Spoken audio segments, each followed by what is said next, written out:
Halo Sobat Top 10, kita ketemu lagi. Saatnya kita melakukan pendaftaran SNMPTN tahun ini. Setidaknya instrumen-instrumen pendukung probabilitas peluang lolos di SNMPTN relatif sudah saya sampaikan pada episode-episode sebelumnya. Nah, di video kali ini saya ingin lebih mencoba memberikan logika pengambilan keputusan pilihan prodi maupun PTN yang bisa kalian pertimbangkan. Kemudian kalau cocok silakan kalian aplikasikan persis sebelum mendaftar SNMPTN. Oke, mari kita mulai ya.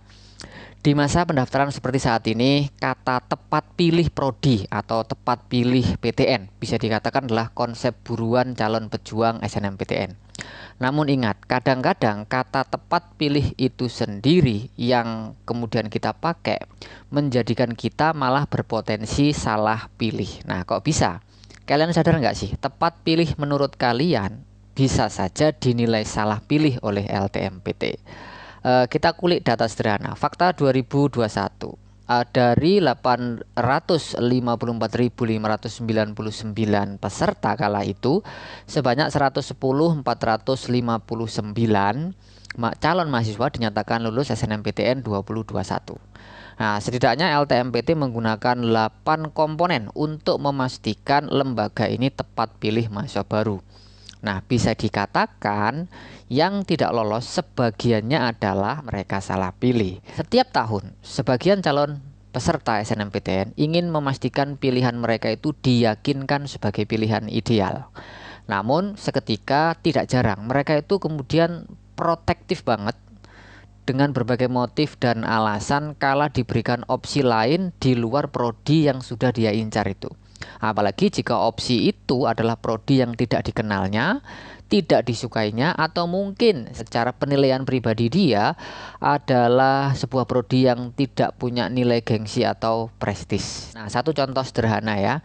Ini kalian sebut true story juga boleh, kalian sebut sebagai perumpamaan juga boleh. Ada seorang peserta meminta pendapat tentang prodi farmasi dan teknik industri. Ya, prodi yang katanya disukainya sekaligus diyakininya sebagai pilihan yang tepat bagi dia. Namun seorang konselor merekomendasikan prodi yang berbeda, yaitu misalkan statistika, sains aktuaria, teknik elektro, sistem informasi, teknik informatika, serta arsitektur. Tentu si konselor ini memberikan rekomendasi berdasarkan nilai yang dimiliki. Prodi ini dinilai lebih tepat dipilih oleh sang calon peserta berdasarkan nilai-nilai tadi. Di saat inilah kemudian dilema itu muncul. Sang peserta suka farmasi, kemudian juga suka teknik industri, tapi justifikasinya menurut sang konselor tidak sesuai. Nah, apakah dia akan memilih statistika, sains aktuaria, teknik elektro, sistem informasi, teknik informatika, atau arsitektur? Yang notabene jurusan ini tidak disukainya atau di luar bayangan awal dia. Lalu apa sih sebenarnya pertimbangan-pertimbangan yang bisa kita lakukan untuk lebih mewakili istilah tepat pilih dalam konteks SNMPTN? Salah satunya adalah cobalah meminimalkan penggunaan logika hitam putih dalam menentukan pilihan. Apa itu logika hitam putih? Yaitu 100% mendasarkan pilihan pada kadar kesukaan, atau kalian biasanya menjustifikasinya berdasarkan minat. Biasanya ya, jika tidak suka maka kita akan menjustifikasi pilihan itu setara salah. Kalau nggak suka kita anggap setara salah. Kalau kemudian setara salah, kita memberi nilai 0 pada prodi yang tidak kita sukai itu. Nah, kalau kemudian memberi poin 0, biasanya kita nggak mau ngulik lagi itu sebenarnya prodi apa. Apalagi kalau kita kemudian menilainya atau subjektif kita mengatakan prodi ini benar-benar nggak punya prestis tadi. Nah, logika yang ingin saya tawarkan adalah cobalah kalian membuat gradasi idealitas. Saya ulangi sekali lagi, gradasi idealitas dalam membuat kandidat pilihan. Kemudian dari setiap kandidat itu lakukan perankingan atau simpulan. Nah, gimana modelnya? Ini sebenarnya tidak ada istilah, tidak ada patokan baku harus seperti apa. Ini tawaran saya aja. Kalau kalian cocok ya kalian pakai. Misalkan tidak cocok, kalian bisa menambahkan atau kemudian bisa mengurangi atau sama sekali membuat yang baru. Intinya kalian dapat mengambil keputusan yang mendekati tepat atau menjauhi salah. Kira-kira seperti itu. Jadi tawaran saya adalah misalkan kalian punya 1, 2, 3, 4, 5, 6, 7 A sampai G prodi alias 7 opsi. Nah, variabel yang kalian gunakan adalah kesesuaian mata kuliah dengan keunggulan mapel kalian. Kemudian keterbakatan kalian, minat kalian berapa, dan keketatan. Untuk keketatan ini bisa cek di web LTMPT sesuai prodi dan PTN pilihan kalian. Kemudian kalian simpulkan. Nah, di sini kita tidak melakukan penjumlahan ya. Kita tidak melakukan penjumlahan bahwa nanti ini jumlahnya berapa. Tapi kita ingin menakar kadar keseimbangan antar instrumen, antar berbagai variabel yang mengarah kepada kesimpulan. Nah, misalkan kayak gini nih.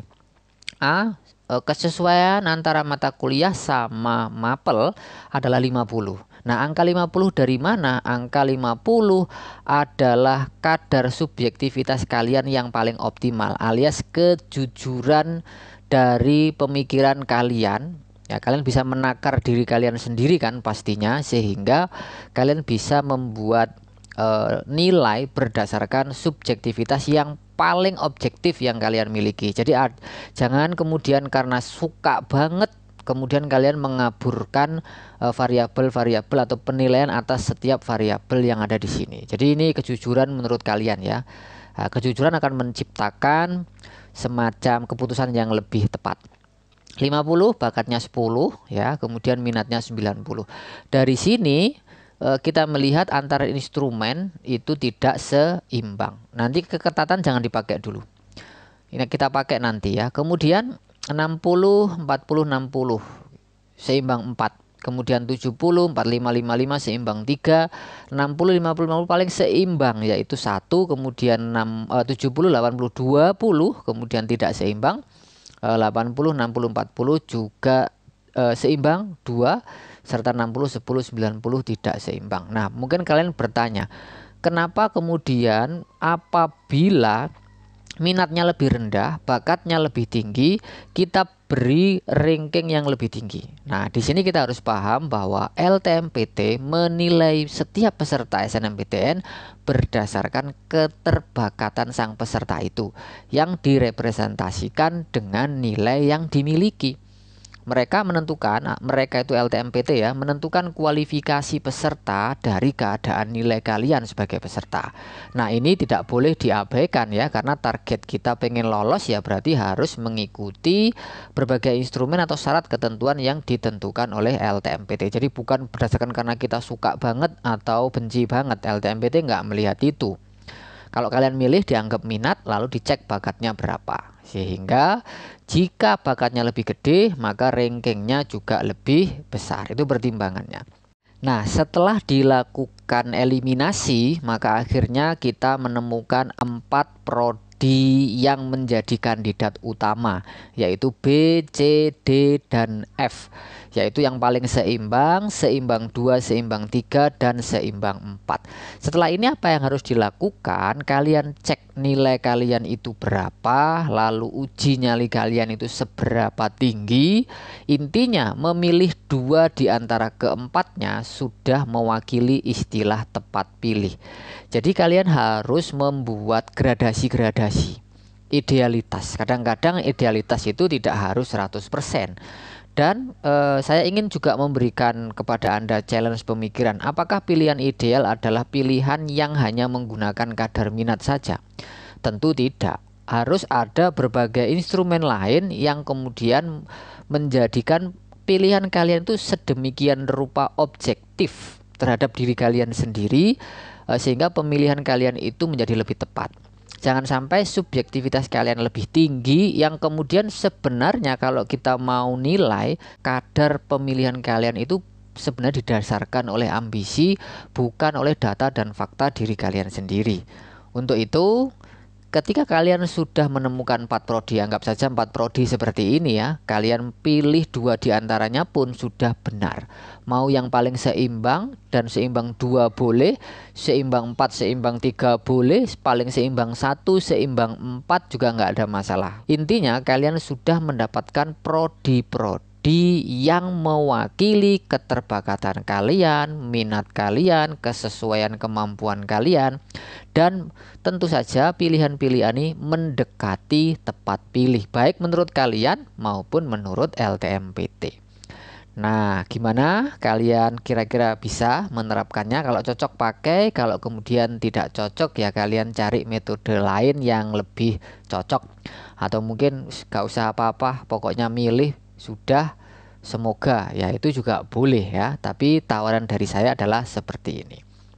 Oke, kalau misalkan ada pertanyaan atau request konten, tulis di kolom komentar. Cek juga kolom deskripsi, ada informasi penting buat kalian. Demikian video kita kali ini. Sampai jumpa pada episode yang akan datang. Tetap semangat, tetap belajar, dan create your future. Dadah. Mohon maaf apabila ada salah kata atau salah ucap. Sukses selalu.